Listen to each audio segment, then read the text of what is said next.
La date du 12 mars 2011 constitue une étape importante dans la vie du projet d'eau potable et d'assainissement USAID PEPAM. Les premiers 6 villages ciblés pour les activités d'assainissement total pilotées par les communautés ATPC ont tous solennellement déclaré l'abandon de la pratique de la défécation à l'air libre.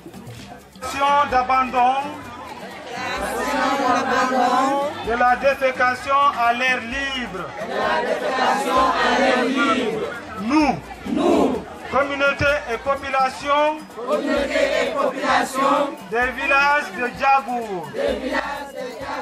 Les représentants des 6 villages ont appelé dans un élan commun à l'esprit de responsabilité de chacun afin de préserver le statut fédal fin de défécation à l'air libre atteint par leur village.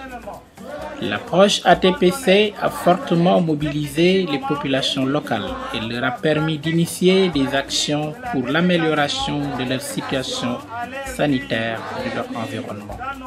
Les communautés ont ainsi réalisé ensemble l'impact terrible que peut avoir la défécation à l'air libre sur leur santé et leur environnement. Et nous engageons à œuvrer pour le maintien du statut fédéral de nos villages. Nous adressons nos vifs.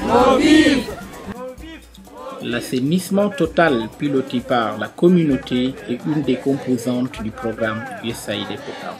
Ce programme vise à améliorer l'accès à l'eau potable et à l'assainissement, ainsi que la promotion de l'hygiène au niveau des localités rurales, petites villes et zones périurbaines du Sénégal.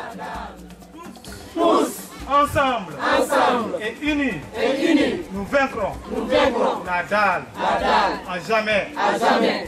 Fait à Djagour, le 12 mars 2011.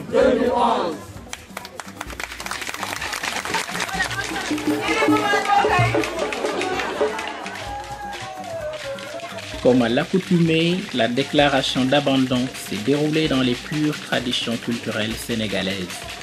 Elle a donné lieu à des scènes de danse magnifiques puisées dans le riche folklore Diola, ethnie dominante dans la zone.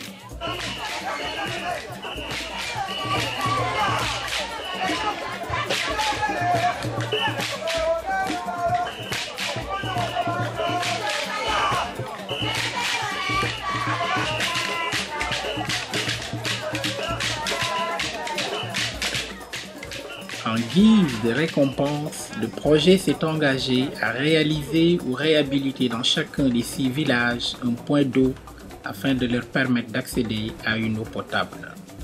La pose de la première pierre du mini-forage du village hôte fut un moment fort de la cérémonie.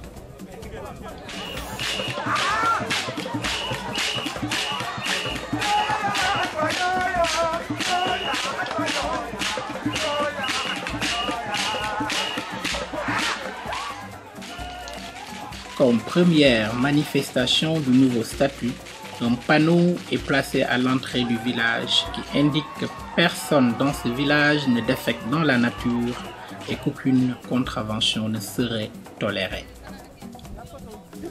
Devant cet important acquis, une question s'impose désormais. Qu'est-ce qui va se passer par la suite? Comment la communauté et le programme pourront-ils préserver les acquis? Le directeur du programme explique. Disons, la chose, c'est qu'ils ont atteint le statut FDAL. Maintenant, le travail est d'assurer une pérennisation et un suivi pour que ça reste comme ça. Donc, ce qu'on souhaite par la suite, que ces 6 villages nous aident dans l'extension des activités dans les autres villages de la communauté.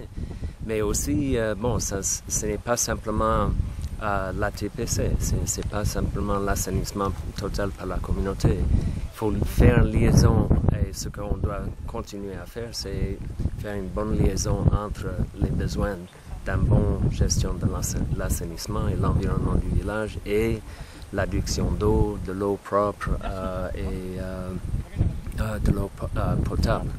La chose, c'est que le projet peut aider, mais à un certain point, ce que l'approche est en train de vraiment viser, c'est que la communauté eux-mêmes voit les bénéfices réels et que ça leur inspire de continuer et d'en parler avec leurs parents ou bien leurs cousins dans les villages voisinants et leur dire que c'est pas un travail difficile ou compliqué. L'essentiel, c'est que la suite, disons, de cet événement est d'assurer un suivi et une pérennisation sur les prochains mois, et on fera des visites pour contrôler, rappeler, repasser le message. Maintenant que le village a démontré carrément leurs efforts, leurs capacités, maintenant on dit, bon, puisque vous démontrez une capacité pour l'assainissement, on étend ça et maintenant on va installer un forage, ce qu'on appelle un mini-forage, pour une bonne induction d'eau. Bon, ça sera quelque chose qui sera nettement meilleur que les puits traditionnels, et ça sera quelque chose qui va assurer une qualité d'eau qui aussi va augmenter la santé de la population.